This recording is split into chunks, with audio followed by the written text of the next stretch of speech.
রাতারাতি নায়িকা বদলের হিড়িক পড়ে গিয়েছে নানা মেগা জুড়ে। লাভ বিয়ে আজকালের পর এবার বদল হল চিনি ধারাবাহিকের নায়িকাও। অতি জনপ্রিয় মেগা খেলনা বাড়ির গুগলি অর্থাৎ অভিনেত্রী ইন্দ্রাণী ভট্টাচার্য বাদ পড়লেন মেগা থেকে, আর তার জায়গায় এলো নতুন মুখ। তবে এই মেগার ক্ষেত্রে নতুন মুখ হলেও টেলিভিশনে তিনি অতি পরিচিত নাম বিজয়লক্ষ্মী চট্টোপাধ্যায়। এবার থেকে চিনি ধারাবাহিকে ইন্দ্রাণীর পরিবর্তে দেখা যাবে বিজয়লক্ষ্মীকে। তিনি এর আগে সংসার সুখের হয়, রমণীর গুণে, রানু পেল লটারির মতো বিখ্যাত সব মেগায় কাজ করেছেন। এবার চিনিতে তাকে সোমরাজ মাইতির বিপরীতে মুখ্য ভূমিকায় দেখা যাবে।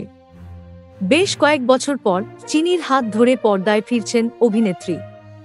কিছুদিন আগেই এমন ঘটনা ঘটতে দেখা গিয়েছিল লাভ বিয়ে আজকাল ধারাবাহিকে। সেখানে নায়িকা চরিত্রে ছিলেন মৌমিতা সরকার। পরে তার পরিবর্তে শ্রাবণের চরিত্রে দেখা যায় Trina সাহাকে। Thank you so much for watching. Subscribe our channel and press the bell icon for more updates.